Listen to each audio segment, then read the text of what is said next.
Welcome to another episode of the Be Unstoppable podcast with me, your host, Ben Wynter. Today's guest is someone who truly embodies what it means to be unstoppable. Christine Osazuwa is a trailblazer at the intersection of data, music, and marketing. She's worked with some of the biggest names in the music industry, from Warner Music to Universal Music Group to Shoobs, and has transformed the way that data is used to drive innovation. As a strategist, speaker, and founder of Measure of Music, Christine is all about empowering others to understand how technology and creativity come together to create meaningful impact. But what's most striking about Christine is her ability to merge seemingly disparate worlds, using her background in engineering, music, and business to push boundaries. She's a LinkedIn powerhouse, a thought leader, and someone who is constantly asking, how can we make this better? Today, we dive into her incredible journey, the power of data, and her insights on how to craft your career, your mindset, and your personal brand in ways that truly set you apart. So welcome to the Be Unstoppable podcast, the truly unstoppable Christine. Thank you so much for having me. I'm really excited to be here, Ben. Really happy to be here with you today. And for all of our listeners, whether you're watching this or you're listening to this podcast, remember, you have the power to choose your path, but always choose to be unstoppable. Christine, let's get into this. Let's do it. All right, let's start at the beginning. What was it like growing up in Baltimore, Maryland? How did your environment, your family, your community shape you into who you are today? And what were the early experiences that set the stage for you to be here where you are now? Oh, gosh, starting with big questions. We don't hold any punches here. Oh, gosh. Okay, so for those who don't know, Baltimore is in the States. It's on the East Coast. It's what is often referred to as a B market, meaning it's a secondary market. So an hour away is D.C., south, 90 minutes north is Philadelphia, and then like 4 hours north is New York City. So when musicians would come to the States to tour, often they skipped Baltimore, right? And so I was squarely not a music city, but I loved music from a really young age. Some of my first memories as a kid was listening to my dad's records in the living room and dancing around, listening to like Temptations with my daddy in the morning. I loved music my whole life. And so as I got older, I started to realize that that was a thing you could work in. I didn't know how you could work in it. But I remember watching, I think I watched the MTV Music Awards, right? And I remember I'd watch an artist get on stage and they'd go, I want to thank God, I want to thank my mom. And then they start listing some people they wanted to thank. And I remember being like 11, 12 years old, being like, I don't know who they're thanking, but I would like to be one of those people. I want to do something so important for an artist that they have just won an award. And I'm the person that came top of mind as like, I helped them get there. And so from there, I was like, okay, this is a thing. And so when I was about 14, I started to get involved in the local music scene in Baltimore, basically. Started by going to shows, and since I, even at 14, had no chill, I found myself jobs, basically. I started running street teams for artists in Baltimore at 14. I started a magazine, a music magazine, a print one. This was back in like 2006, so it was very subversive to do print when everyone was online, obviously. But I started a print magazine when I was about 15, 16 years old, basically, about local music in my area as well. And I leveraged the fact that Baltimore was a B market to get my interviews because there weren't any publications in Baltimore. And so when artists did come through town, I was lucky enough to be able to get on the press list because it wasn't New York. And then I wasn't competing with Billboard. They just wanted to be seen. They're really cool. You want to do press? Who's in Baltimore? Sure, you can do press. And so I basically leveraged the fact that I was in the B market to be able to introduce some of my favorite bands, some of my favorite artists when I was like 15, 16 years old. And I started booking shows around that time as well. And so that was like my first that's how I got my start in music, was just like figuring it out and piecing it together and actually using the fact that I wasn't in a huge music market to my advantage. Yeah, that's really interesting. Like yourself, I started on a street team, handing out flyers for some of the younger generation that might be tuned in. Street teams are where you hand out flyers, you went to clubs, you posted up fly posters and boards and all the rest of it, and you just really promoted artists on behalf of a record label. And for you to set up a street team at 14, that's pretty incredible. It was fun. I barely knew what I was doing, but you figure it out, right? Yeah. And I think it's really interesting that, you're in a market that wasn't considered a priority market, but you leverage that and you use that to your advantage. How important is it for you to think outside the box and look at something that most people would have deemed as maybe that's a negative and, I need to get to New York, or I need to get to somewhere where there's stuff that's really happening and it's a priority, but you kind of turned it on its head. Yeah. Why did you think in that way and you didn't think, let me get to New York? New York was always there. New York was always a place I thought I'd live one day, of course. Especially because I wanted to work in music, but it was like I was biding my time. I don't think I even fully realized how much of an advantage I had until I got a bit older. Actually, when I started going to New York regularly, when I was 14, I wasn't going to New York, but once I turned I think I went to New York on my own for the first time about 19 years old, and I realized what the stark difference was, between where I was in Baltimore and where I was in New York. But I think my whole life I was always running into this issue of you have to do what you got to do, basically. For example, when I went to apply to uni, I applied a lot of different places and things like that. I got into a lot of really great schools, but the school that gave me a full scholarship was the school I went to. I could have gone to New York, I could have, but I could have gone to the best, quote unquote, the best school. But I was like, or I could save myself, $120,000. Yeah. And so I opted to go that route. And I think, it was, sometimes it may seem like it was the safe route, but I think I always made really calculated risks in my life where I'm like, cool, where do I want to be? How do I get there? And it is almost never been the conventional route. It's always never been the route that you would expect, but it's got me where I needed to go. Yeah. And so in hindsight, I'm really glad I made those choices, because I think if I went to New York, I would have ended up as a coordinator at a label and been fighting my way up for 20 plus years, as opposed to the routes I went through to get to where I am now. Yeah. And were there specific experiences or influences that shaped your thinking in that way? Because I always find that, people that think slightly outside the box, there's usually something that happened in their childhood or a person that influenced them or an event that kind of made them think, actually, I can pivot and go this way rather than following the norm. What was it for you? Yeah, so I've now lived in 3 countries, the UK being the most recent one.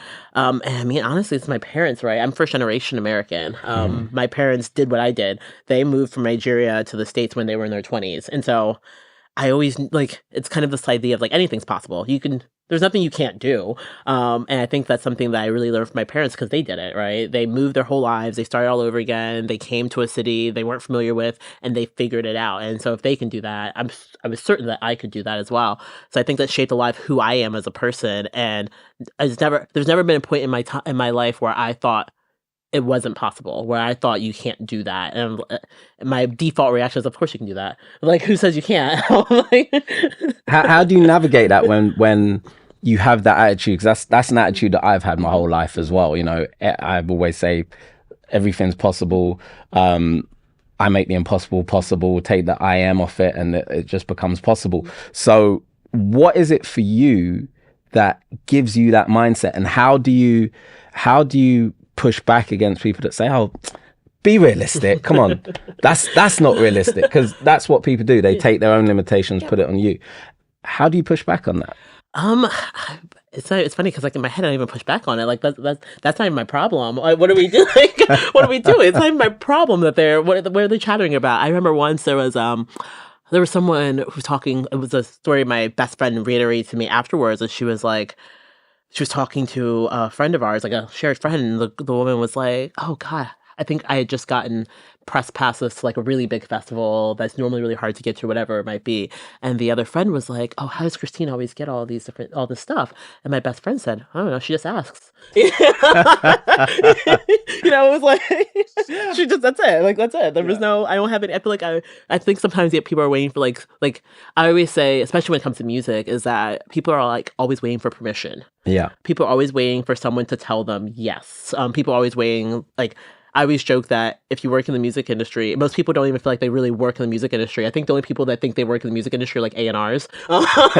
Everyone else, I'm but do I work in the industry? Sometimes I'm just opening Excel sheets, or I'm just doing something very mundane. I'm short of being physically in the studio, I'm am I in the industry? It's fine. And I think a lot of people are always waiting for this validation. Okay, you have arrived, and now you are doing the thing, and now you are a music marketer, or now you are an artist manager, and now you are a blank. And I remember from like 15, I was like, cool, I'm a music marketer, and then I started a magazine. I'm a journalist. Like there's no more steps to that. It's not, I'm not becoming a doctor. Like there's no sheet of paper, there's nothing that says you were the thing, right? And so I think my whole life, the way I've approached things is just like, if you want to do it, just do it. Who's going to stop you?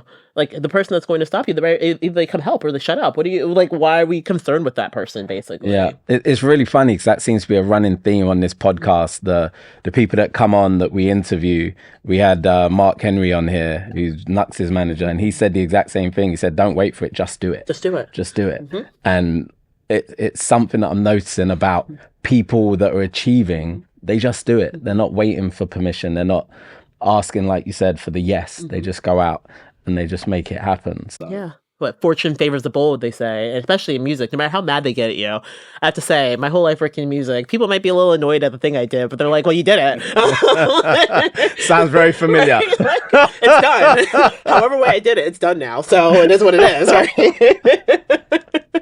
So were there people that were in certain positions of power that helped to influence your ambition? Were there people that you looked at and said, "I want to work in that space because that person is amazing"? Or was it just simply that MTV Music Award moment? Oh gosh, so I grew up like, so I don't know, I guess there's video and audio for this. So I am a little Nigerian black girl that grew up in Baltimore. Baltimore is a city that's 70% black, just for another context here. But I grew up going to punk rock shows. Like my favorite band is Fall Out Boy and has been since I was 14 years old. Yeah. I worked on Warped Tour, which is a big like music festival that took place in the States for years. And so I was always very much an other in the spaces I was in for a really long time. And so for me growing up, the people I looked up to were those that were working within that space at the highest levels. And so they were people that ran labels I really admire. Thankfully, in the years since I've gotten to work for those labels in various capacities, Fueled by Ramen, for example, was a label that I was always obsessed with.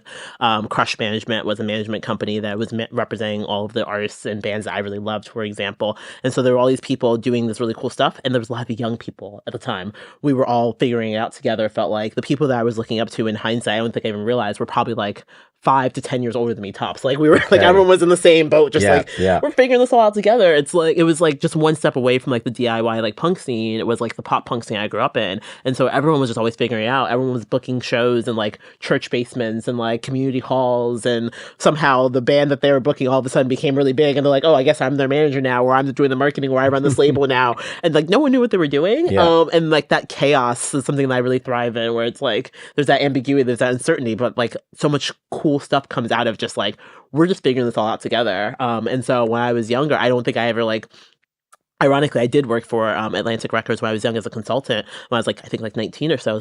But like, it never was my aspiration necessarily to even work at a major label. I did it twice. It wasn't really my aspiration. It was more so like, I just wanted to be doing what the cool stuff was, basically. And so I, for a long time, thought I'd be at like an indie label or something along those lines doing that kind of work. It didn't quite pan out in that way, but I've always had this ethos and obsession with like the DIY space to like figure it out. You do it, you get it done. However it takes to get it done, you just get it done, basically. Yeah. Very independent mindset. Yes. Yeah. Say this. I feel like we're connected here. You know, we're Okay. So you've had an incredible career journey. You've combined music, data, tech, and business. When you reflect on your younger self, can you point to a moment when you knew that this unconventional path was what you wanted, and how did that passion become ignited? Oh gosh, it's funny. I'm like smiling because I'm like, have I figured that out yet? I'm like, is it what I wanted? No. I mean, so Basically, I kind of always I knew I wanted to work in music when I was really young, right? So that was the most straightforward component. So I did my undergrad degree in music business and journalism. I ended up going to a school that actually didn't have a music business major, but they had a program that lets you create your own major. And so this is the school that gave me all the money. UMBC, fantastic school. I love them. Shouts to Yes, UMBC. go Retrievers. They gave me a lot of money. We appreciate it. But they were incredibly, on top of that, incredibly supportive. And I said, hey, I want to do this thing. And they were no one ever said no, basically. They even gave me grant money to film a documentary about music when I was in school. And so it was an amazing space to work in because they had the same mentality and mindset. I remember walking into my advisor's room, like his office, like the first day to meet him, and he had a full drum kit in his room. And the room was very small. The drum kit took up half the room. So I'm like, I know where this priorities lie. We're on the same page here. Fantastic. And so I did my music business degree. And so then I knew from there, I was always going to get an MBA. So I got my MBA. My MBA was in marketing, right? And so all of this was pretty straightforward still. And then I did my master's in data science. And at that point, a lot of people were like, but what do these things have to do with each other? And I finished my master's in data science in 2014. Okay. And so everyone was like, what do these have to do with each other? I don't understand. I don't know how they all link together. And I was like, no, I got you. You'll see. And so the caveat there is in 2011, Spotify came to America. And I always say 2011 is the year I graduated from uni, but the best thing that happened to me is Spotify came to America. It was a life-changing thing to have the access to all the music on streaming platforms. Was really incredible. But on top of that, I recognized really early in that space that there's going to be a lot of data. The only way this works, the only way this is powered is through a lot of data. The predecessor, or it still exists, would be Pandora, which is only available in the US. But they were doing a lot of really interesting work with data and genres and like how music, like the actual interworkings of music from a technical standpoint, basically. And so I recognized that this was an area that's going to be really important. And so fast forward, when people start asking, well, you have all these degrees, what do they have to do with each other? After I finished school, I left the States and I moved to Stockholm for 2 years. And the job I got in Stockholm was the head of data and insights for Universal Music Group on the marketing and commercial team. So you went straight into head of? Oh, no, I got promoted into it a year later. Okay. So I got promoted into it. So eventually that was I think my first title was data analyst, and then I got promoted into head of. But basically the job I had was literally, if you combine all three of my degrees together, being my MBA was in marketing, I had that job. A job that literally didn't exist when I started my education, basically. There's no means for it to have existed when I started my education. But from the time I started uni in 2007 to when I finished grad school, my second master's, basically in 2014, a whole new area of the music industry emerged and opened up, essentially. And I knew that that's the space that I wanted to be in. I found the interest there really early on, basically. So everything just kind of worked out in your favor. You did the degrees, the music industry changed, and you were like, I see a gap in the market where I can really sit and fit in.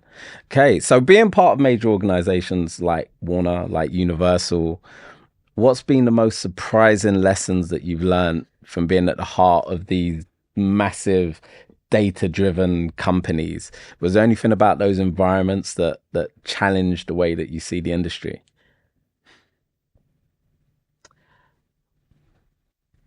Yes, certainly. So I would say, the thing is, like, the industry changed so quickly. So in 2009, I was working for Atlantic Records as a contractor, so as a consultant, basically. I was helping manage their street team then. And at that point, we were still very much street teaming. They were still like passing out flyers, passing out posters. Hey, we need you guys to all call the radio station and request a song. Like, it was still very much that world. I finished school in 2014, moved to Stockholm in 2017, and that time span of 8 years. Everything changed, basically. The entire industry changed. Streaming became a thing, and then a massive thing in that span of time, basically, which was incredible to watch it happen and incredible to see what that change looked like. And so when I got to Universal, I got to see the machine work in a way that I've never seen a machine work before. One of the artists I remember working that was the most interesting to watch was Billy Eilish. Like, I watched Billy Eilish become a star, and I watched the machine that is the Universal Music Group make that happen in a lot of ways. And that is, igniting all the different territories, Universal is represented in 70 countries, right? Give or take, right?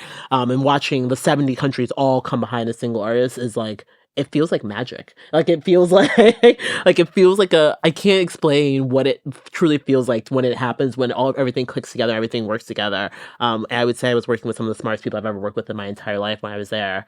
And the combination of the data, the insights, the passion, the gut, the heart, the caring, all combined together made it feel like phenomenal to watch that happen. And so I guess what I learned is like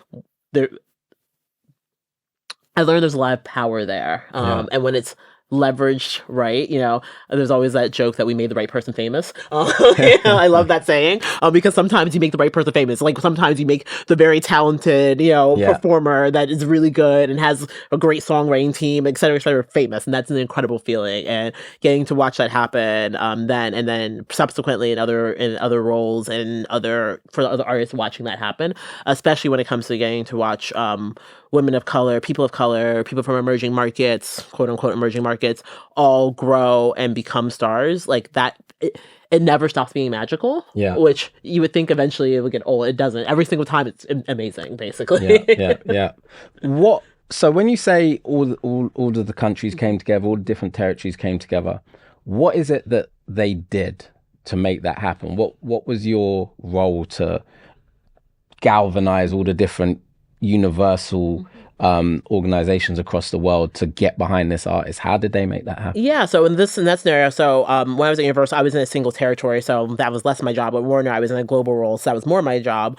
But at Universal, it was more so like everyone had to be on it, right? So for us in Sweden, it was like, cool, who's this audience? How do we leverage this audience? Who do we need to talk to? Where does she need to be? What press needs to get done? What marketing needs to get done? And it's replicating that 70 different times effectively. It's actually not as easy as it does. Maybe it doesn't sound easy, but it takes a lot of effort. It takes a lot of work. It takes figuring out whether or not something needs to be converted into local language or not. It takes figuring out whether or not how much money to put behind it. It takes timing things properly. It takes leveraging opportunities for collaborations and things like that all simultaneously. And the thing about it also means that everyone has to be behind it. Basically, everyone has to focus on it. Everyone has to make it a priority, and everyone has to care enough to actually make it a priority, because there's also a difference between saying something's a priority and actually doing the work for it to actually be a priority. Absolutely, yes. There's been certainly times in my career where someone we were like, yes, that is a priority. And so watching it actually be a priority is something entirely different, and like that feels really special. And what does your role with understanding the data? How does that fit into a process like that? Yeah, so a lot of the work I do, a lot of the work I did, a lot of the work I still do is really squarely focused on the marketing audience, like an audience space, basically. What I aim to do often in my roles is to do audience development with the lens of data and insights. And so what that often looks like is figuring out who an artist's audience is, figuring out if there's multiple different types of groups for the audiences, figuring out if there's geographical differences, for example. And so after you work out all of that, like, okay, how many groups does an artist have? Like, how many fan bases do they have, basically? And once I finish working that out, basically, then we're able to figure out how do we market to them? How do we reach them? What are their consumption habits like? What do they enjoy? What are they listening to? What else do they consume? Things like that. I feel as an artist, you need to understand who your fans are really deeply to be able to actually meet them where they are, instead of trying to get them to come to you constantly. So an example of what that might look like is, let's say I might look at the data and figure out that there's a certain group or subset of an artist fan base that listens to music much later on than the others. When you say later on, so they might not listen on New Music Friday. Like the day the track comes out, they might not listen immediately, right? Yeah. And just because they don't listen that same day doesn't mean they're not fans. It might just mean they're busy. Yes, absolutely. And so let's say I figure that out. So I'll look at the data and say, okay, cool. This fan base takes 2 to 3 weeks to listen to a new track rather than on day one. And so then I'm talking to our marketing teams or our commercial teams, and I'm saying, cool, don't be concerned. Don't be concerned they haven't listened yet. They will come around to it. If they haven't listened a month in, then we're going to have to revisit and figure out what's going on. But that's not a group we need to focus on right now. We need to focus on the OG fans and get them to listen. And we want to focus on the ones that listen right away, and we want to get them to repeat listen, right? Yeah. And so the tactic that we have for that group is, hey, listen as many times as possible, versus the tactic we have for the busy crowd that we're like, cool, we know you get to it eventually. We'll remind you and nudge you a few times, but we know you get around to it. Yeah. And so it's little things like that you have to understand about your audience, and even understanding like how creative needs to be done, what the copy needs to look like. If you have a positioning of an artist, if you want to position a certain way, or even more difficult, if you want to move the positioning from artists, if they're in one bucket and they want to move somewhere else, it's figuring out how to actually do that without alienating original fans, for example. And all of that requires a deep understanding of audiences, which is all just data and insights, essentially. And where do you go to get these data and insights? So, it's something that we talk about a lot in this podcast, which is go to where your audience is, because a lot of people are like, I want to be on radio, whatever. And it's like, okay, that's great. But that doesn't mean that that's your audience. Like, go to where your audience is. How do you find the right data to understand who your audience is and where they are? Yeah, I mean, it depends on where you work. I guess what you have access to. So when I was at the major labels, we get to sum up basically how the data works from the major labels is we have a database that has a line item for every single stream for every single one of our tracks. Wow. It's actually more complex than that even, but to sum it up, that is it. So billions of rows of data.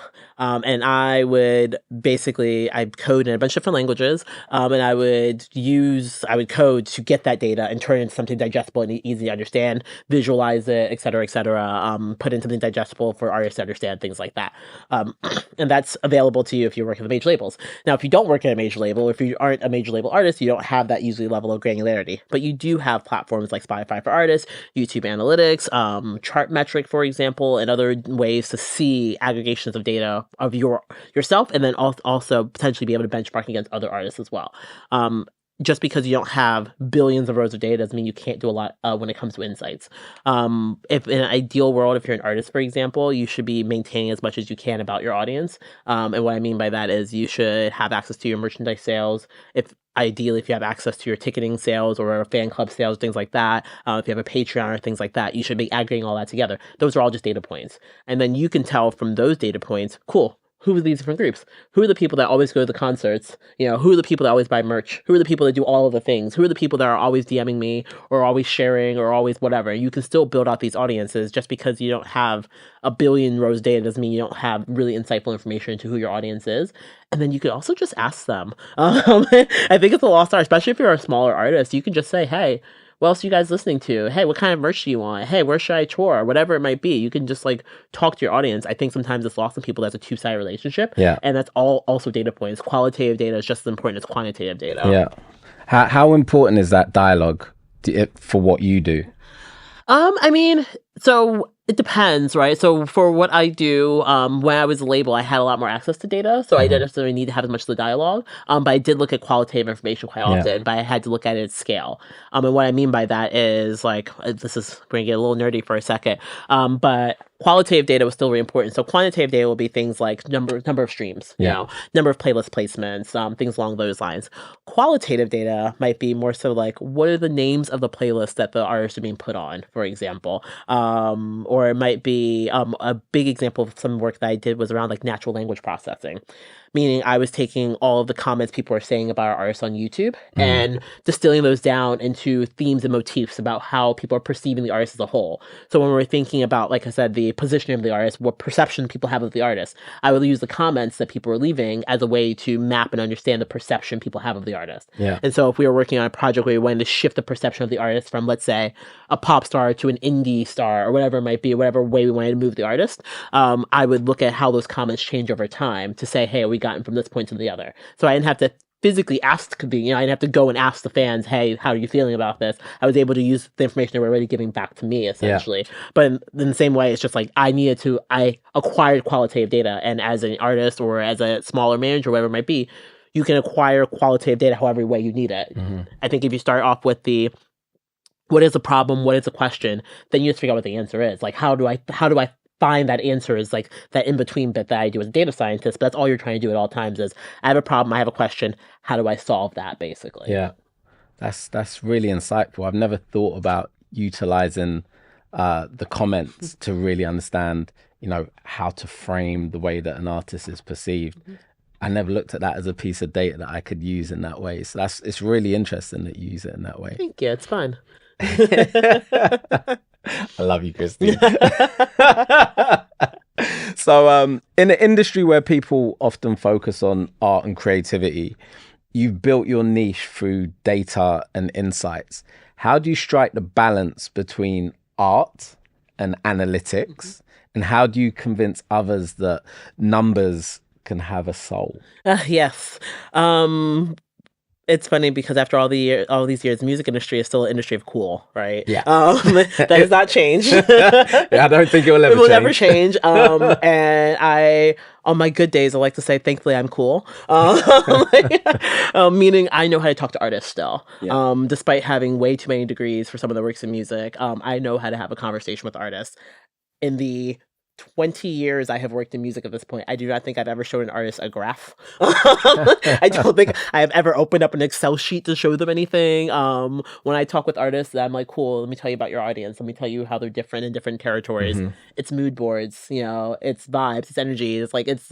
It's what they understand. It's the art bit. This is who this is as a holistic person. It's in the back of it. It took me a lot of number crunching and a lot of queries and a lot of coding to get to that point. But the end result for them is vision. It's art. It's something that resonates with them, basically. And that's something that's really important to me. And so when I'm having the conversations, like at the end of the day, it's just understand your audience, read the room. And I think that's inherently how the music industry works, right? Like, act like you've been somewhere before. It's one of my favorite sayings in the music industry because it's so pertinent to so many different components of it. Be it the first time you're interacting with the artist to like when you're trying to present your work or whatever you're doing, read the room, right? The way I present to an artist is not the same way I would present to a fellow data scientist. It's not the same way I would present to an industry exec, right?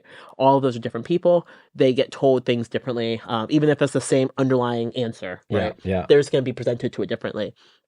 So I spent a lot of my life balancing out that, right? Making sure that like we're not getting too into the weeds because like sometimes people don't care, like making sure that you give them what they want rather than like what you want to say. And I would say on the flip side, part of the reason why I became a data scientist and I went through the trouble of getting a degree is because I am a Black woman working in the music industry. And let me tell you, a lot of times people don't want to listen to Black women, but people love numbers. People will listen to me and my charts and my graphs and my code, even if they're not going to listen to me because I am a Black woman. And so it always helps be able to pull that out of my pocket and say, no, I can just query the data myself for you if you would like. And so it kind of works to my advantage on that side of things. Also, while being able to have those conversations with artists. Yeah. Being a Black woman in tech and data within the music industry is still very, very rare. What does it mean to you to occupy that space? And have you faced specific challenges and barriers because of your race and your gender? And how have you overcome them? Yeah, I always joke that I'm a woman of many intersections.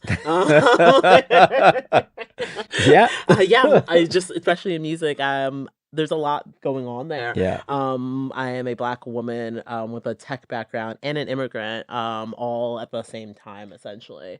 So there's a lot going on there. And I would say it's a constant battle.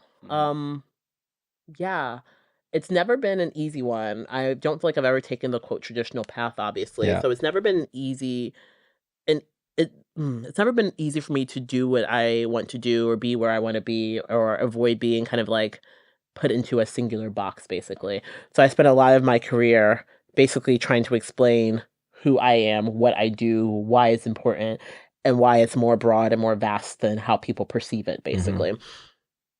And so oftentimes because I happen to know how to code, people come to me and they're like, oh, do you want to be on our tech team? I'm like, no. And they're like, do you want to be on our marketing team? I'm like, not really. They're like, what do you want to do? I'm like, I want to do both of those things. I want to combine those things. Yeah. And the music industry is often not an industry that understands that. Yeah. It's also not an industry that understands transferable skills well. It's not an industry that lets you move between roles really easily. And as someone that considers themselves basically a generalist, it's a really tough industry to be in because it's often an industry that expects you to be a specialist in something. I am a specialist in something. I'm a specialist in several things. And that has always made it really challenging. And then on top of that, if you think about the quote unquote traditional music industry, and so what I'm talking about, there would be like the major label system, for example. You run into issues where there's only a few paths to the top, basically. If you don't have an A&R background, good luck. Like if you happen to have a marketing background, perhaps they'll acquiesce, basically. But there's people that look like me certainly aren't at the top.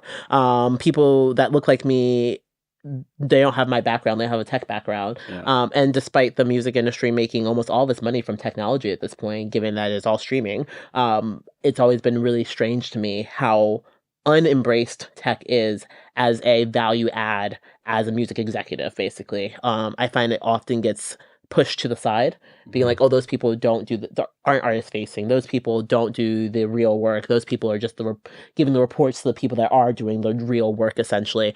And so I've always had to push back against that because I'm multifaceted, right? And so even if you look at my resume right now, I can code in multiple languages, and it's at the very bottom of my resume. And the reason why it's at the very bottom is because if I have it at the top, everyone's going to want to give me a tech job that I don't want, essentially. And having to do that feels really silly, because it should be a value add, but I often find that the other way around, essentially. How does it feel to not fit in a box and have everybody want to put you in a box? Because I often face this myself with someone recently. I was having a meeting with them. They went, oh, I didn't realize that you did this, and you had an understanding of, finance and investment and A&R and marketing and all these different areas. And they were like, you're a bit of a polymath. I was like, yeah. Like, but within the industry, you get put in a box. Oh, you're the guy that does, for me, you're the guy that talks about black stuff. You do power. You know what I mean? Or you're the guy that does this, or you're the guy that you're the guy that does independence. How do you navigate staying out of that box that they want to put you in? I just jump out of the box a lot, basically. Hi. Exactly. I'm just like, yeah, I mean, like very similar where I have to, like I'm constantly explaining myself, right? Every time I introduce myself, I feel like it's a paragraph long. So I usually have to like succinct it down to something manageable when I'm having a conversation. But really, I just kind of refuse to go in the box. I take on, if you look at my resume, there's lots of different roles from lots of different backgrounds, different parts of the industry. I'm constantly kind of moving and evolving, and that's on purpose because I remember when I left major label, and I remember someone said to me, they're like, oh, I can't believe you're leaving major label. It was after like 5+ years, right? They're like, oh, I can't believe you're leaving major label. I just always associated you so much with major label. I was like, oh, absolutely not. No one's ever going to say that sentence again, is what I remember thinking in that exact moment while I was having that conversation, because I am nobody's, like, that's not who I am. I am Christine. And like, if you want to have Christine at your company, that's great. But I at no point am going to be your company is not going to represent me, basically. And that was always really important for me.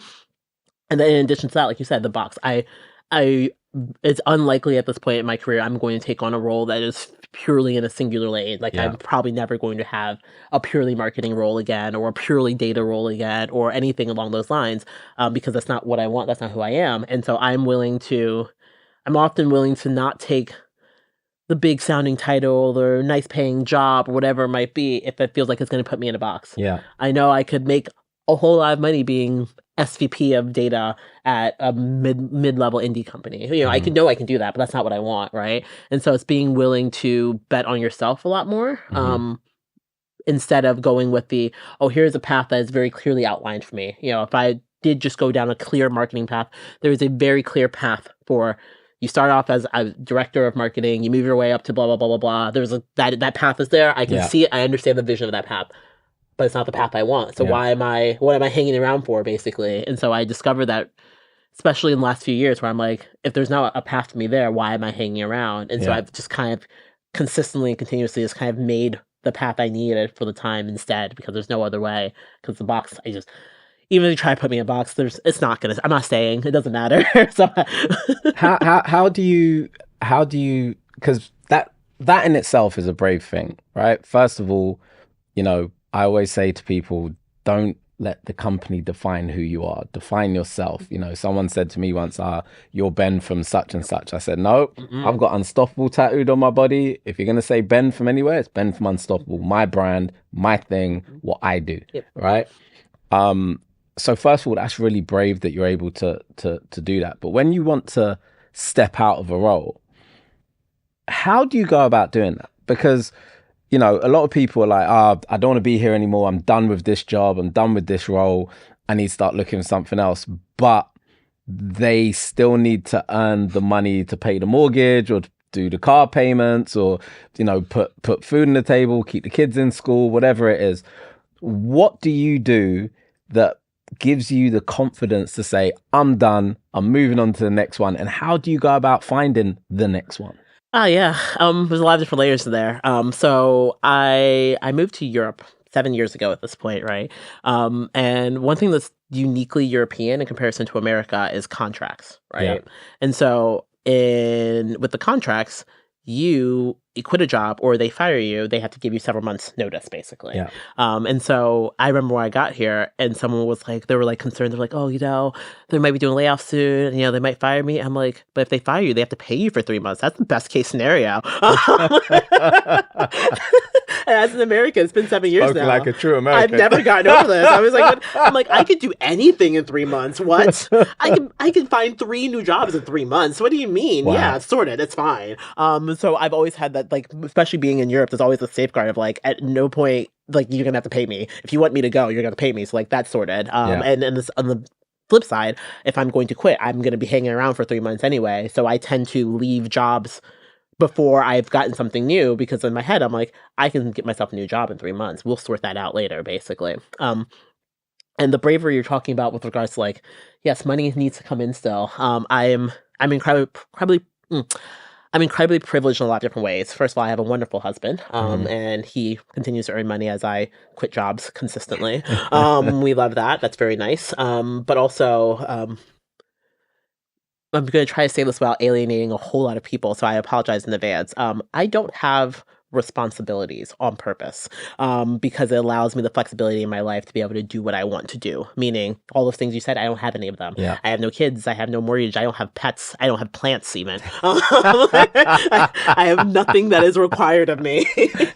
So if everything went catastrophically wrong, the only thing that needs to be paid is my rent. Basically, we can get real skinny if we need to, essentially. Yeah. And that is entirely on purpose. I'm also really good. You know, the MBA comes really in handy, because I'm actually very good with my finances. That helps a lot as well.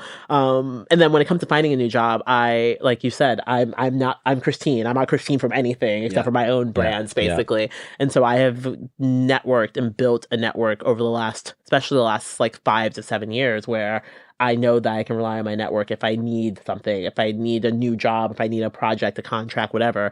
I know I can go to those people. At this point in my career, I've purposely made it so if there's anyone at any company I want to talk to, I'm fairly certain I can convince them to take my call at this point. I couldn't say that 7 years ago, but that was on purpose to get to this point where I'm comfortable enough to know that if I quit my job, it's not the end of the world, basically. That's incredible. I think that's a lesson a lot of us can learn. I just want to go back to you being a Black woman in spaces that aren't necessarily associated with Black women. And there's a lot of pressure when you're the only one in the room. I'm often the only one in the room. I know you're often the only one in the room. And there's a pressure to represent our whole community when we're in those spaces. Do you feel a sense of responsibility to advocate for change when you're in those spaces? And if so, how do you balance that with your own personal and professional goals? Yeah. It's one of my life goals is to make it so that Black women can be mediocre at their jobs, because a whole lot of other people get to be very mediocre at their jobs with no consequences. I really want to high five you with that one. High five, Christine. Right. You speaking truth. Don't get me wrong. I love Black excellence. Black excellence is great. We strive for that all day, every day. But let me tell you, there's a reason why that phrase does not exist with any other race. Yes. Because they don't need to be blank excellence at all times. They can be purely mediocre at their jobs and continue to succeed, and sometimes even fail upwards. Let me tell you, I've never seen a Black woman fail upwards. And so I think about this a whole lot, where I would love it I would absolutely love it if I was not the only person of color in the room, the only woman in the room. I would love that. That's an ideal situation to be. And I'm willing to have that fight, but only for so long. Yeah. There's a quote that I really love is stop trying to sit at tables you're meant to flip. And I think about this all the time because I'm like, oh, if I walk into a room and I realize that we're not getting there, I'm like, there's no point in me continuing to have this fight. We're not going to get to where we need to be. I will go around you. We will figure out another way. There is always another path forward. No matter what you're trying to accomplish in the music industry, even if it feels so bleak, I think sometimes people are so focused on like there's like, oh, there's the perfect job or the perfect this, the perfect that I need to get. There is not. If you think about this from the basic level, there are 3 major labels. If one doesn't want you, go the other 2. Like there's so many different routes forward. There's so many different paths forward. And so for me, as a Black woman, I'm like, if you don't see my value, if you don't see the value of us, if you don't see the value of diversity, whatever it might be, why I am not playing with you anymore. I'm going to take my ball and go elsewhere, and we'll figure that thing out somewhere else, basically. And so a lot of the work that I do is education, certainly, and working towards diversity, working towards inclusion, but I'm only willing to have a fight for so long. It's clear where people's values lie, and if they don't align with my values, I will work with them if I need to. I will take what I need to take from them, but I'm not going to have that fight continuously because it's not worth my time or effort, basically. Yeah. No, I totally understand that. I was having a conversation about Power Up, which we'll get into in a minute, and someone was talking to me about, when we set that up, and they're like, Ben, you're a table flipper. And you've just alluded to the same thing. So yeah, it's really interesting that you say that. Speaking of Power Up, you were a year 1 participant on the Power Up initiative. I've spoken about this in previous podcasts, but for those that are just joining us on this one for the first time, Power Up focuses on supporting Black music creators and professionals to break through the glass ceilings and move into spaces that aren't often occupied by us. How did that experience shape or change the way you think about your role in the industry? And what kind of legacy do you hope to leave for others coming through that program? Yeah, being a year 1 participant was exciting because we were the guinea pigs. We didn't know what we were getting into. It was also like deep COVID, like deep me at my kitchen table COVID, like deep COVID. I think I was like September 2020 or something like that. It was properly, we were in it. And so we didn't know what to expect, right? We didn't know what was going to come of it. And it was a really exciting time. And it's been amazing to watch where we are now. Like watching like the people that were in my cohort like absolutely crushing it has been amazing to watch. And so like, I didn't know what I was getting into. I remember when I applied, I was like, are they gonna give this little Black girl from America that works at a major label? Like why would they? I'm like, they're gonna throw this application out. Why would why would they talk to me?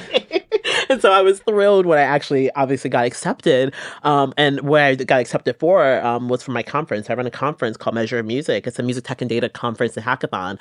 And I had done it 1 year. I was like, I'm going to do this again, but I need money, basically. And so part of the reason why I applied was for that purpose, right? And it became just so much bigger than that. I got so many opportunities. I remember I went to the Music Week Awards for the first time because of Power Up. I was in the same room as Leo Cohen for the first time because of Power Up. Like there was all these things that were just constantly happening to me. And it felt like my network accelerated and grew so rapidly that I didn't even I don't think I even fully clocked what was happening until after it happened. Now, like I said, I can email someone from any company, they'll take my email. Part of that's from Power Up. I know that if I need to pitch something over to the press, I know exactly who to email in the press. I didn't know that 5 years ago. There's all these different pieces that came together where that shaped who I am and my role as an exec. And I had so much confidence to continue to move and continue to grow and continue to move up in my role, or in the roles I was seeking because of Power Up, basically. And then I've watched the same thing happen with so many of the others in my cohort, which has been amazing to watch. Watching people become head of diversity and inclusion at UK Music, head of music at South by Southwest London, amazing stuff that everyone is doing. I don't think any of us, we were all really ambitious people, but I don't know if we all saw where we would be now, even watching the artists and where they've gotten to and the gigs they're playing and where they are. I don't think we all thought that's where we'd be, but it's incredible to have I would say at the start, it was incredible to have 40 people that cared nothing but good for you. They only want to see good things happening for you. I prior to Power Up, I don't think I can count 40 people in the music industry that wanted anything good to happen for me.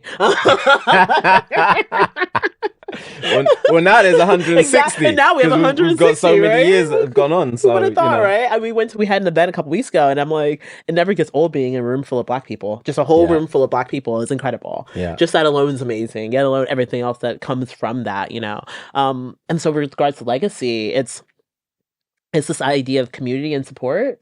I feel incredibly indebted and grateful to Power Up, to PRS Foundation, to everyone that's been involved with it. And all I want to do is give back. Like, you know, a rising tide lifts all ships, right? Like, if 160 of us are doing good, we're all doing good. We're all going to eat, right? And so as long as we can make that happen, that's like the only legacy I want to keep. It's just like, we should all be good. And if I'm good, you're good, we're all good. We should be helping each other out. And that's what we're all trying to do. And like 4 years in at this point, that's all we're still trying to do, right? Yeah. It's for me, it's just, it's weird. It's like you have this vision of something, you execute, and you hope that it's going to manifest in the way that you see it in your head. But you kind of feel like it's not going to. And then to see it actually do that, but not only do that, but surpass the expectations that I even had for it is incredible. And, you know, people like you that just go out and advocate for it and really speak to the power of the good that it's done in your career, it just means loads. Oh, well, you did an amazing job. Like, I remember when I saw this and I remember seeing it said 10 years. I was like, there's no way. I was like, there's no way. That's not Believe real. me, every year's a battle. It's like, can we do this again? We can't do this again. How are we going to do this again? We got to raise But we're capital. here. We're doing it, right? Yeah, we make it happen. It's amazing. You've done an incredible job. It's incredible. Yeah, myself and the team. Shouts to Joe Yao and everybody else. So, yeah. I want to talk to you about imposter syndrome. I know we had a little chat about this before the cameras were rolling, and you know, you said something super impactful. But imposter syndrome, it's something that comes up for so many leaders. I've experienced it. I still experience it sometimes walking into rooms. You've built this incredible career. Have there been moments that you've doubted yourself? And how did you navigate those feelings, and what kept you grounded? So, as you all might recall at this point, I am American. And one thing Americans are known to have is undue confidence. It's one of our defining qualities, is my understanding of it. And so, like, to be completely frank, no, I've never felt imposter syndrome. I have never felt like I didn't belong in a space that I was in, basically. I mean, it might just be like blind ignorance or a complete lack of humility. But sometimes, like, the thing about it is, like, in the same way, I think the music industry is still an industry of cool. It's still an industry of confidence, right? Like, you walk in and you have to you have to act like you've been somewhere before, even if you haven't been there before, right? And so a big component for me is that I've always been like, no, I belong here. Why do I belong here? All these other people belong here. That person's just so-and-so's cousin. Of like, why do I belong here? You know, like, and so I always walk into the roles I'm in, and I always say, you know, I always present like I belong where I'm supposed to be, where I currently am. I belong in that room because I'm in that room, basically. And so on top of that, it's because my whole life, right, I was always fighting to get there. It's not like it was a bunch of like easy things didn't always happen to me. You know, it wasn't like, oh, someone just handed me this thing. So I definitely understand why someone might feel imposter syndrome if it feels like, oh, you know, I just kind of fell into this, or I lucked into this. I have never lucked or fell into anything in my entire life. And if anyone would like to luck or fall me into something, please give me a call.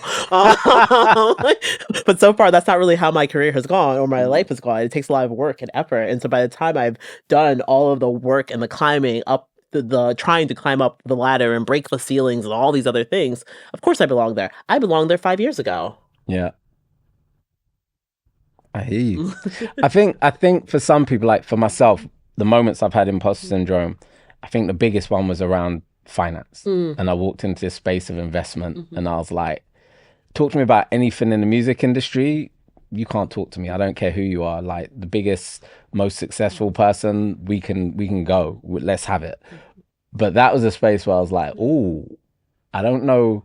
Not that I don't belong here, but I don't feel like I have the knowledge to really challenge in the same way that I would. And you get that feeling of, oh, should I? And especially when you're the only person that looks like you in that room, right? Because you have that weight of, I'm not just representing me here. If people think I'm not up to it, that's going to represent everybody that looks like me.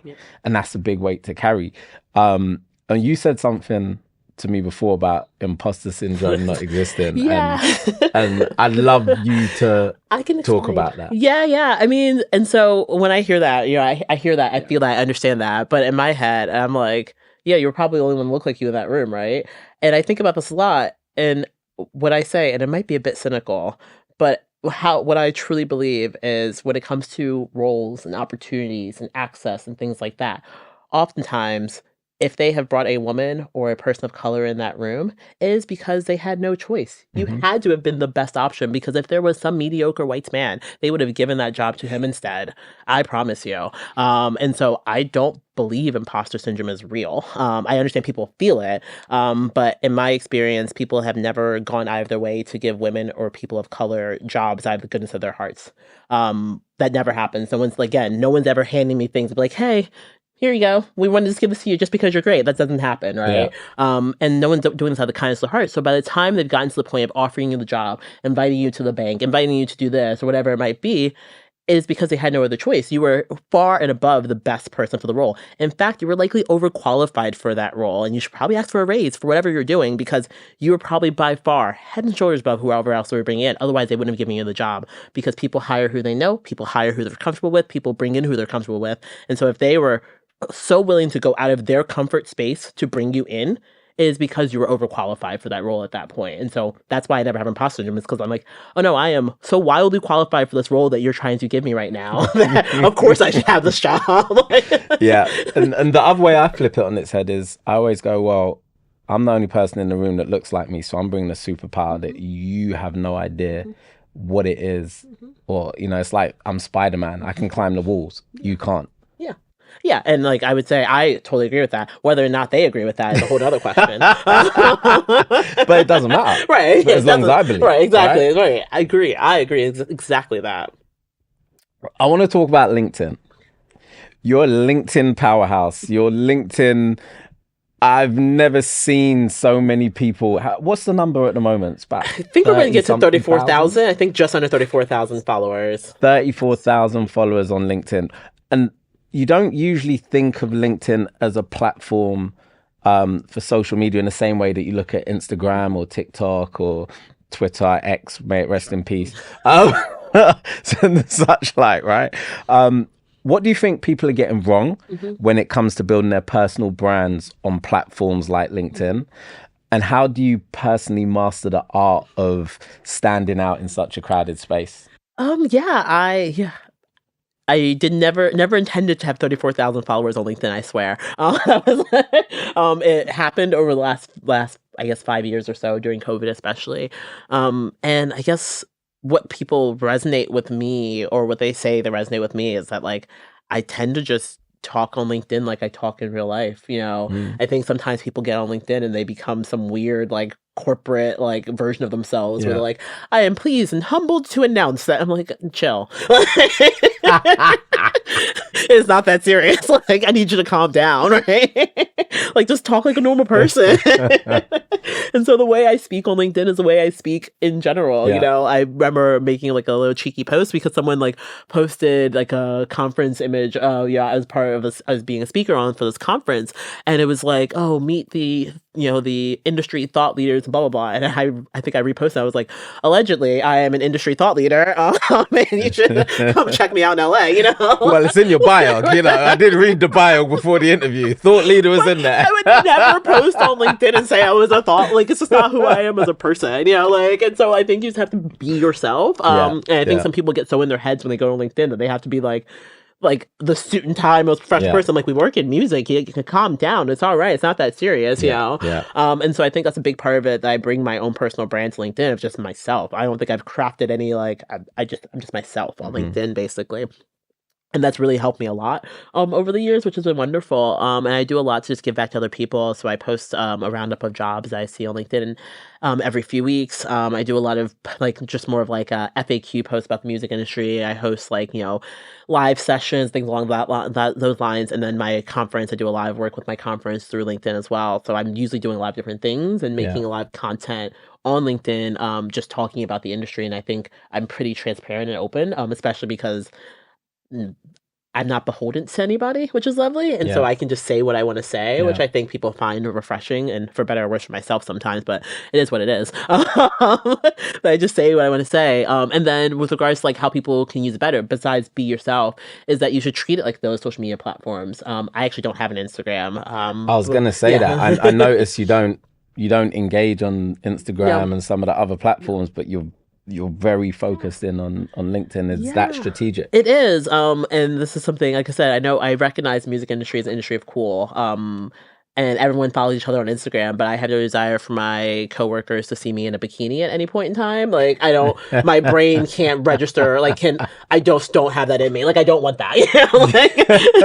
I don't want you to know my life. Like, there's work and there's not work. I have friends that are industry friends, but there's work and there's not work, right? And there's something about Instagram feels so inherently like not work that has become very much work that I don't love. And so LinkedIn is a platform that I feel much more comfortable sharing and being open on, basically. And so I think if you're going to open up, Twitter, or open up TikTok, or open up Instagram and scroll, your 30 minutes, hour scrolling there, just open up LinkedIn and do the same thing, comment, post, like, et cetera, just like you would any other platform. And you just get more comfortable with it, basically. Okay. During your journey, I want to go back a little bit and touch on your traveling, because you mentioned, you've lived in Sweden, you've lived in the UK, you do a lot of traveling. You're always like, you've literally got off a plane 12 hours ago to come do this interview.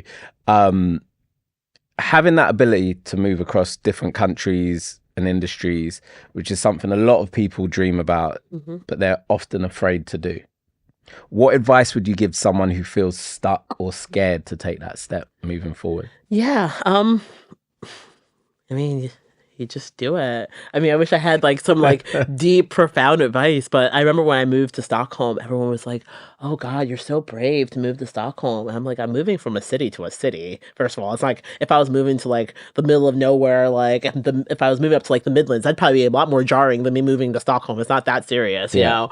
But also like, you can just go back. Like, no one took away my passport when I left America. If I didn't like it, I could have just gone home. Like, and I think a lot of people move with a sense of, people make a lot of decisions with fear attached to it, right? Or lack of decision making because of fear attached to it, or shame or embarrassment, and it's like, oh, but if I go and I don't like it, I come back, did I, I fail? Yeah, I failed. And I was like, but you failed to who? All those people that stayed there and didn't do nothing? Who are you trying to impress? Though he's a bit toxic now, I would say one of my favorite quotes is from Drake, where he says, if I was doing this for you, then I have nothing left to prove. Like, this isn't for them. Who cares what they think? This is for me. And so when I make my decisions, it's for me. And so I moved to Stockholm because I wanted to move to Stockholm. After 2 years, I didn't love it. So I moved. No one's stopping you. And so even when I was leaving Stockholm, I remember, some friends were like, oh man, I wish I could move to London. This was pre-Brexit. I was like, you literally can. You can just go. I had to go get a visa. You can just pack up your stuff and pop on over. It's like an hour and a half flight. And so there's all like, if there's no barriers in your way, just do the thing that you want to do, basically. And so I think more people should just get into this mindset of you can just do whatever you want. I say that all the time in life. You can just do whatever you want. People will try to tell you can't. People will try to tell you, oh, you have to do this and you have to do that. You have to do that. You can just not do those things, and just make the call, make the decision. And also, if you are still scared and don't want to do it, make some friends. Moving to London was a lot easier because one of the things I did when I was working at Universal is I talk to everybody. I think people underestimate how much power it is to work at these big companies. It's cool to work at big companies for like lots of reasons, but my favorite thing was that like I would pop over to, Belgium, or I'd pop over to, another territory and be like, hey, can I come to the office? And they're like, sure. And I have friends in Denmark. I have friends in Belgium. I had tons of friends in the UK before I got here, all because of leveraging my network internally at work. And so I didn't like coming to London. I had friends immediately, and it made it a lot easier to move to London. But even if you don't have the friends, you can still do it. But if you want to do something, you got to do it. You got to put the effort in, and whatever you're scared of, just figure out how to overcome the thing that's making you uncomfortable, the thing that's making you scared, and then you can just do the thing you want to do. And someone that's a little bit more introvert, because you have a big personality, I love talking to you because I feel energized every time I talk to you. You got so much energy. But for someone that's a bit more introverted, that might not have the same level of confidence, say, I'm going to Belgium, let me hit up so-and-so at the office. How do they overcome that? How do they just get up and go and just do it? I've obviously never been an introvert. So I'm like, I don't know how you do it. I mean, the thing about it is, like, at the end of the day, those are still the people. Like, let's say you work at a bigger company, for example. Those are still the people you work with on a day-to-day basis, right? And so it shouldn't be out of the realm of possibilities for you to just be like, oh, hey, by the way, I'm just going to be here on these days. Can we get lunch, right? It doesn't have to be a whole thing. You don't have to make it like a big thing. It can be a very simple. Not a date. Right? You're like, hey, let's get lunch or whatever. Or can I just come to the office and get a coffee? And so it might be a big ask. It makes feel like a really big heavy ask, but if you start with people that you're comfortable with, that you know well, that you've already worked with in the past, no one I've ever been a coworker with has ever said no to me saying, hey, can I come by the Germany office or whatever? That's never happened. And so I don't anticipate a world where that would happen if you're literally working there. But even so, I think like one of the things I've done years of therapy. I believe therapy is great. I remember when my therapist would say to me, what's the worst that could happen? And even if you are scared, what's that? One of my favorite sayings is, I want to do something, but I'm scared. And then someone says, then do it scared. Like, love that. Right? Then do it scared, right? If you're scared, just what worst case is going to happen is like, do you think they're going to point and laugh at you? They're probably not, just do the thing, right? I don't have any, I wish I had some like groundbreaking advice for introverts, but it's still got to just do it scared. Yeah. I remember reading something that said, the biggest barrier is often yourself and the voice that's in your head. And you have to overcome that voice in order to go and succeed in the things that you want to achieve. Constantly. And I mean, like, just because I am a massive extrovert with, again, undue confidence, it doesn't mean it doesn't mean I don't have those voices in my head as well. There's still the thought process of what if I fail? What if it doesn't work? All those things are still there, but I think you have to think of the inverse a lot more than people do, right? What if I fail? It's like, what if you succeed? Right? What if it goes amazing, right? And like having that think that's the driving force in my head as well is like, despite all the anxieties that I have, is like, what if it's amazing? And if you think about that with every decision you're making in life, then the best case scenario could also happen, not just the worst case, right? Speaking of failure, Pollen. You're at the ill-fated company, Pollen. Are you able to speak a little bit on what the company was and how everything went so very wrong? Because from the outside, it looked like the Fire Festival of the music industry. What was really going on there? Yeah, so Pollen was a startup based here in the UK, and it was live music experiences, basically. So we work with artists like J Balvin, Justin Bieber, to put on these like multi-day festivals that were centered around the artists, that were fan-focused, that had everything from like the concerts to like brunches and boat parties and all kinds of things that were themed to the actual experiences. A lot of them actually happened. We spent I worked there for just under a year, but there was years of events that took place. And then COVID happened. I worked there after COVID was towards the tail end, but high costs, a lot of things can go very wrong.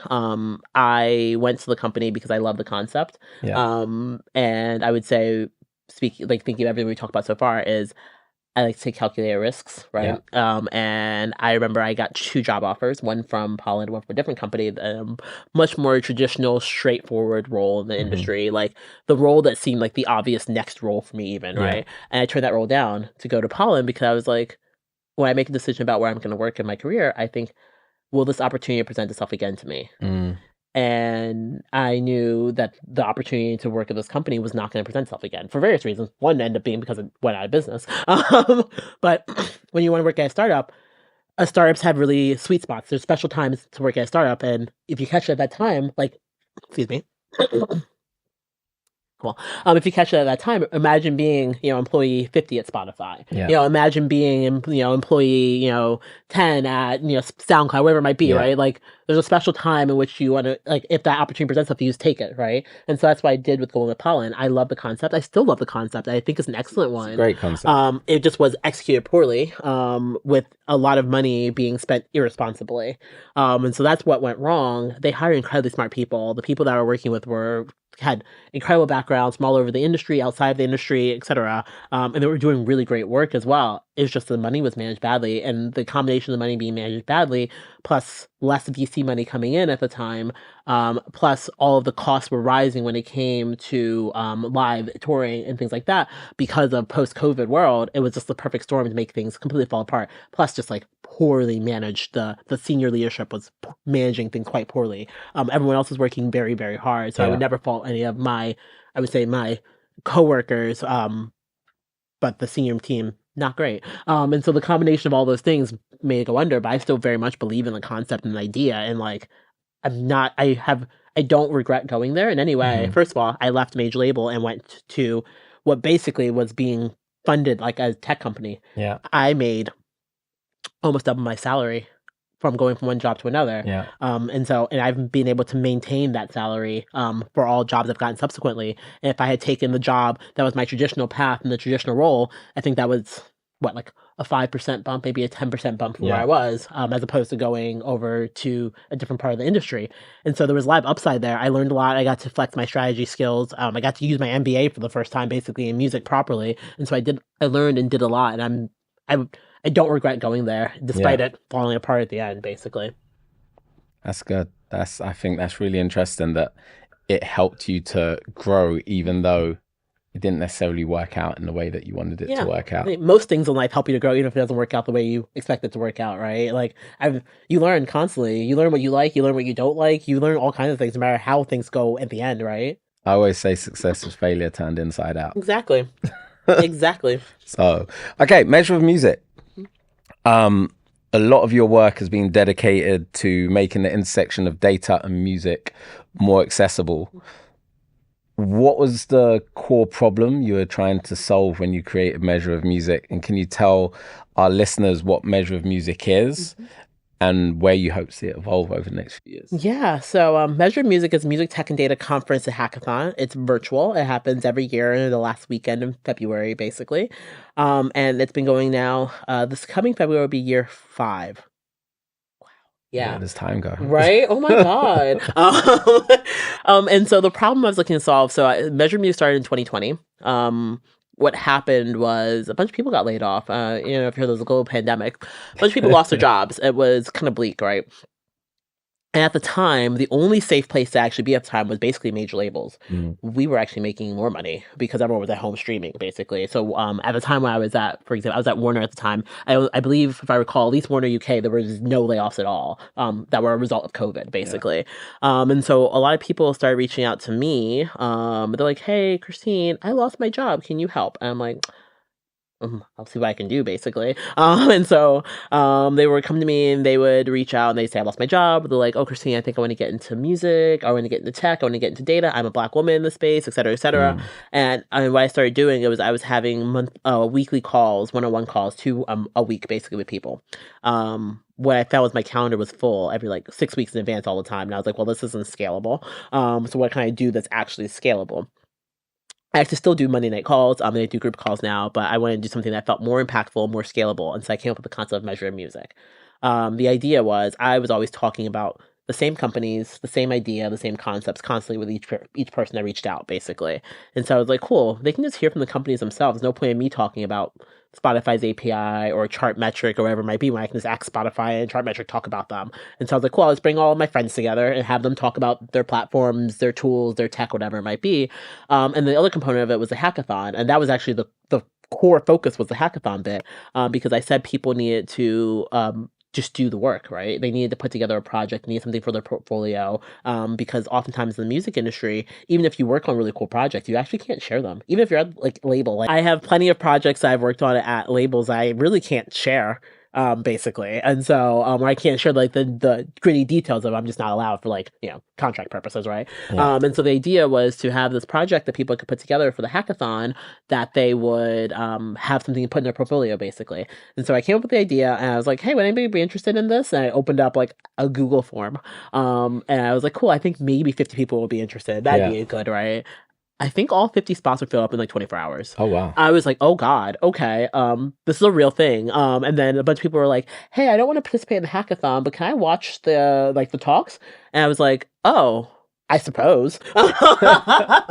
Can you explain what a hackathon is? Yeah. Because a lot of people that are tuned in might not know what a hackathon is. Yeah, so the general concept, so the idea of a hackathon comes from the pure tech world, basically. The idea is you have a small amount of time, usually a few days, maybe a week, something along those lines, sometimes just like a day, to put together some type of project, usually in a group setting. It can be done virtually, it can be done in person, but it's something that's really common in tech. For example, Spotify does them internally, for example, and I believe ideas like, I want to say, it may have been like, I think maybe like Release Radar, for example, and some other things came from like the hackathons they have internally. Google does them a lot. And there's even like paid competitions where people are professional hackathon participants even. Yeah. And so when I first started Measure Music, I didn't actually refer to it as a hackathon as much because I didn't want to intimidate people that were like, oh, I don't code, so I can't be part of a hackathon. I think at this point, we're 5 years in, people understand that you don't have to code to be part of it, basically, because all you're doing is putting together a project. Even if you, let's say you wanted to develop a website, but you're not a web developer, but you are a graphic designer, you can just make it look like the website. It doesn't have to, you don't have to click on it. It doesn't have to work in that way, right? And so that's how I tell people, I'm like, every part of the industry, every skill set is important to make it happen, because if you can code, it's great. But if it looks ugly, it doesn't matter, So we need the graphic designer, and then someone has to present the project. So we need the person that public speaks well, and all these different components have to come together to make it work, basically. And so that's how the hackathon works for Measure Music. I call it the project as well. And so the year one, I brought a bunch of people together. I'm like, cool. I think the year one I want to say it was Spotify speak. I believe Chartmetric. Yeah, Chartmetric is sponsored every year. They spoke. Maybe it was like Last.fm was part of it. I basically pulled together all the different APIs. So like all the different like ways you can get data from different platforms together, basically. And a bunch of people were like, hey, I want to watch it. And I was like, okay.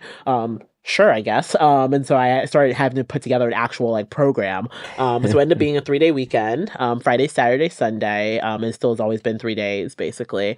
And 1,000 people registered. Wow. It was free, so like, but 1,000 people registered for something that I thought like you had to get was really niche. You'd anticipated 50 and you got 1,000. 1,000 people. And Incredible. So we had like, I think we ended up with like, maybe 50 or plus did the actual hackathon. Yeah. And then 1,000 people registered to watch like the hackathon presentations, the different talks, and things along those lines. And so the problem I was looking to solve was just like, hey, music tech and data is really important. It's the cornerstone of the music industry. It's an underrepresented part of the music industry. If you learn this skill set, no matter what part of the industry you want to work in, it's going to come in handy, was like the concept behind it.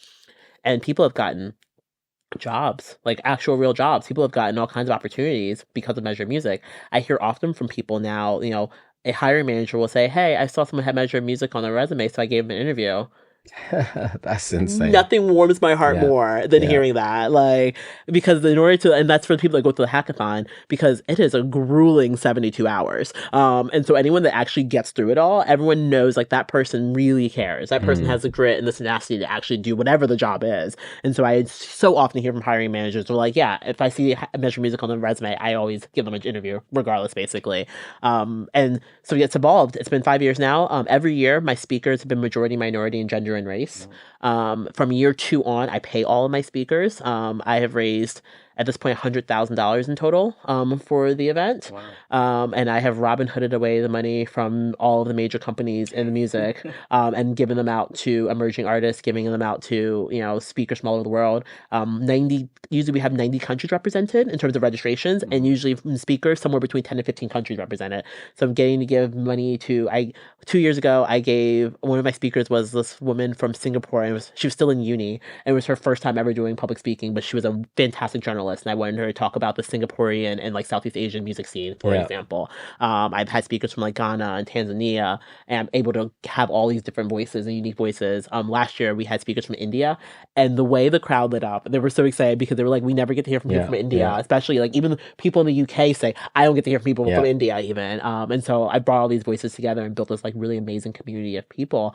And in the last few years, I've just incorporated more stuff. So there's a career fair. I incorporated an artist hackathon last year. And so it's taking the same concept of a hackathon where people are project-based, where they're doing like the project-based ones, people do like marketing plans or websites or apps or like, deep dives into territories. And I've taken that concept and applied it to artists. So instead of doing explorations on data in that way, you're using the artist data. So they're working on marketing plans for the artist or working on mailing lists and how to develop a campaign around an album cycle and things like that in the same like 48-hour span of time, basically. And then how it's going to evolve. Gosh, I've incorporated in-person locations at this point, so you can participate in the hackathon in different cities now, simultaneously. And I'm looking to do more work directly with artists as well, because I think there's a lot of opportunity. Artists need help. They always need more help than they ever can get. Yeah. And so exploring more ways to be able to use incredible talent that want to work with artists, and giving the artists the opportunity to do that is something that I'm really passionate about and moving forward. I was really impressed by the whole conference last year. Yeah. It was the last one Yeah. that, it was the first time that I actually really engaged it, and obviously you asked me to speak it as well, so I really got to see it, and it was so impressive. I got to say, it was really, really impressive. Thank you so much. It's a lot of work, obviously, and I don't think you fully understand what it is until you're in it. Yeah. Because it's special, even though it's like, I think for a lot of people, they're like, oh, it's a virtual conference, okay, whatever. But it's actually a really special space to be in for like 72 hours. Everyone's very tuned in. It's very energetic, very interactive. Everyone's speaking up. There's a lot of conversation. It's a really fun 72 hours, basically. Yeah, for sure. What drives you? What drives you? You've built a career in all these different spaces. You've supported so many people to build their own careers and elevated them into other spaces. But what drives Christine? At the end of the day, my overall life thesis is I just want to help people, especially artists. That's all I care about, really. A lot of other things, like, there's a lot of other things that get in the way of that, especially in my whole career. There's always the red tape and the bureaucracy and the corporate this and the capitalism this, et cetera, et cetera. And like, all I want to do is help artists. Yeah. All I want to do is help people. I want to help artists. And that's what drives me. And if I feel like I have that opportunity, that is what I want to be doing. And I feel like I'm always actively seeking ways to be able to do that. And for example, and it's always a roundabout way, because one thing I hate charging artists for money, right? I hate charging them. So I'm like, cool, how can I help the artist without it costing them anything? So I'm like, cool, I have all these sponsors for my conference. I'm going to give all this money to that artist. And so that's what drives me. And then also I love learning. I've always been incredibly ambitious, but I love being around smart people, and I feel like I am my best when I'm around smart people. And I aim to be in rooms with smart people as frequently as possible. I think that's a really good nugget that you just gave. Really good nugget. Looking over everything you've accomplished, being a Power Up Year 1 participant, launching Measure of Music, working at labels, traveling around the world, living in different countries, what's one piece of advice that you would give to a young woman of color who's looking to break into an industry where they might not see themselves represented? Yeah, I always say and it's not even a regret per se, but if people ask me like, what is the one thing you wish you did differently or anything like that in my my career, in my life, and the answer is always, I wish I would have done it sooner. Whatever it was, I wish I would have done it sooner. Like I've never regretted taking the leap, right? I've always wished I did it earlier. I always thought about moving to New York. I never did, right? I always thought about doing all these different things. I think if people look at my career and people look at my life, they're like, oh, Christine's always making these big risks. I was like, I think I played it too safe. I think I could have gone bigger. I think I could have done more, and that is the thing that I would give as advice to anyone that's young and scrappy and hungry. Just do it. Like, there are women that I see right now that like did 2 years label and they started their own companies. I'm like, I love that for you. Like they learned what they needed to learn, they did it, and they're moved on, right? I like, do it. Just do it. Like the thing about it is, when it comes, especially if you're working in the music industry, is the music industry only cares about what you've done.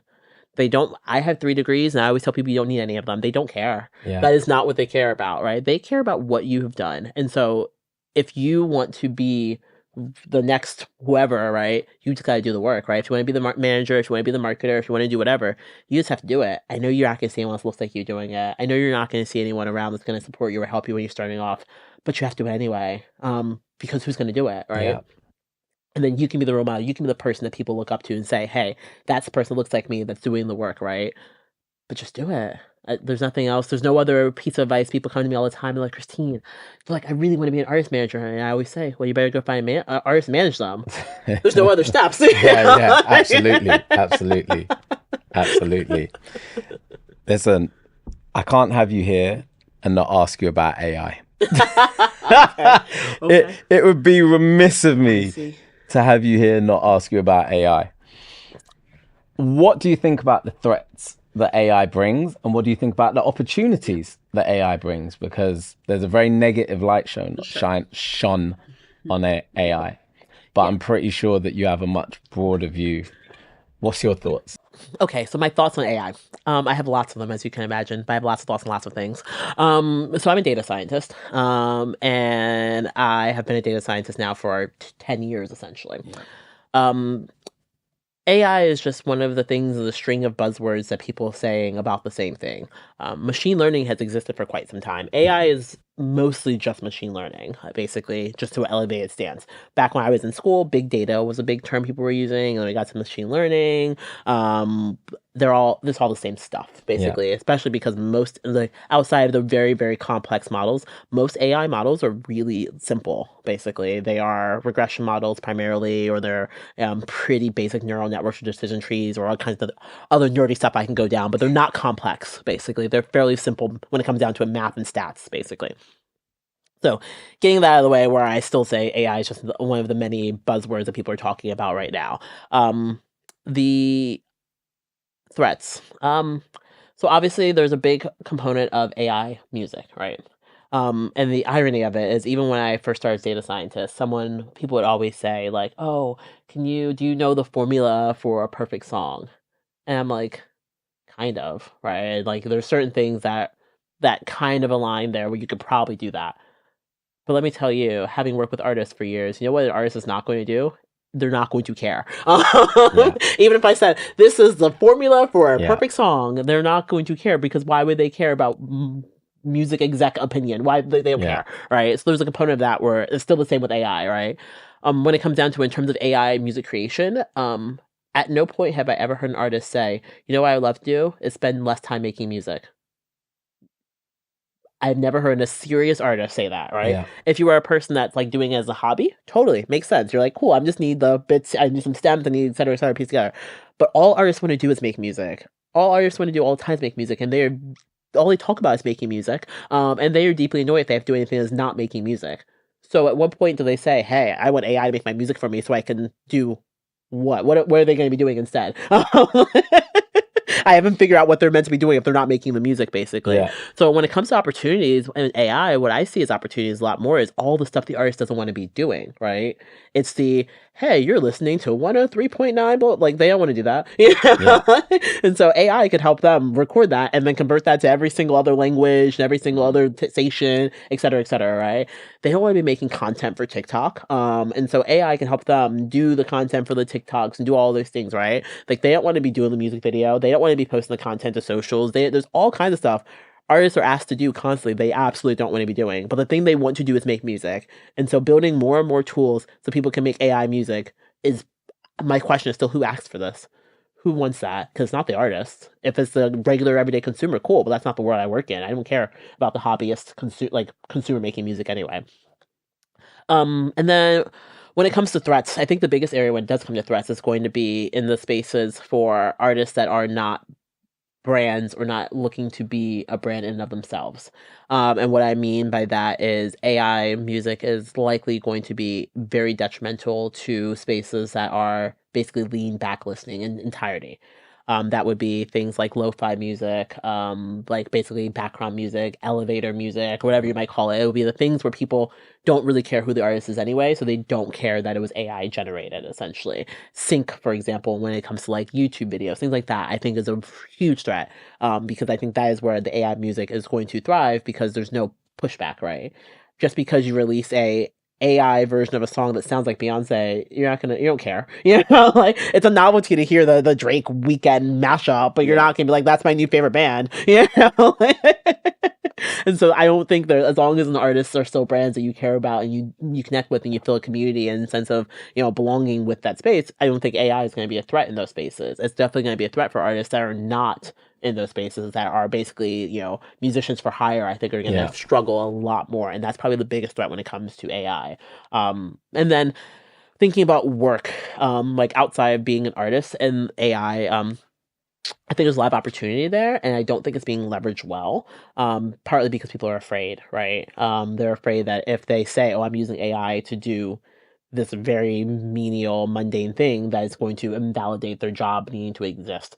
And so instead of evolving, they just pretend they're not using it. And I think there's so much opportunity there to actually like. I remember being at label and someone I'll talk to somebody and like a coordinator, they're young, right? I'm like, what's your job? What do you do? And they will show me what they do, and I'm like, oh, that all could be automated, like, but that's not a bad thing. It's not a bad thing, because if the work they were doing was automated, they could actually go on and do something interesting. There was so much more opportunity for them to do interesting work, right? But because they get put in the weeds of doing something that is like, all right, I need you to go to New Music Friday and write down the position that this track is in, and all the New Music Fridays all over the world. And that takes you all day. That's 8 hours of your life that you could have been doing something interesting. You could have been coming up with an artist campaign. You could have been, doing something cool, interesting. And I think there's so much more opportunity for that. But we have to step away from this, like, you have to fill up your time doing this menial, mundane work and move it to, if the robots are going to do this thing, that opens up the opportunity for you to be a human, basically. And if we start embracing opportunities to be a human instead, I think we can really work in tandem with AI rather than it being a threat to us. I think that's quite a unique take. Thanks. I don't think I've heard that take before. I'm full of unique takes. Really good food for thought. We're coming to the end of this podcast, and with every podcast, I always ask people, in different ways, what it means to be unstoppable for them. You've been a trailblazer, and that often means that you've walked a path that nobody else has walked before you. What does it mean to be unstoppable to you, and how do you continue to push through even when those challenges seem insurmountable?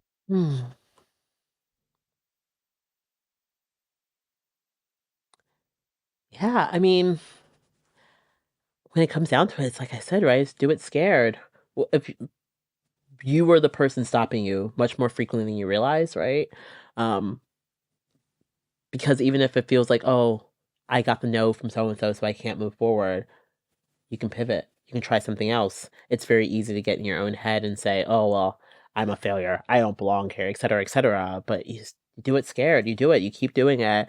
And so, I mean, like, being unstoppable, I feel like sometimes in the very literal sense of the word is that you just keep going. Yeah. You have no other choice. Like, I knew I wanted to work in music since I was 12. Like, I just kept going. Even if I lived in a market where, like, there was no music industry, I just kept going. I worked at every radio station. I worked at every venue. I worked anywhere that had anything tangentially to do with music, because that's all I wanted to do. And if it's what you care about, then that's what you're going to have to do, basically.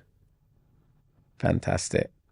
Christine, you have so much energy. Your energy is contagious. Like, your outlook is so bright and positive, and you embody an unstoppable spirit. And I'm so glad that we had you on today. I've learned loads. I'm sure our listeners, our viewers have learned loads as well. And I just want to thank you for taking the time out, coming off that flight and making it across to us, and joining us for this podcast. And it's been such a pleasure to have you here. Thank you. It's been wonderful to be here. I've had a really good time.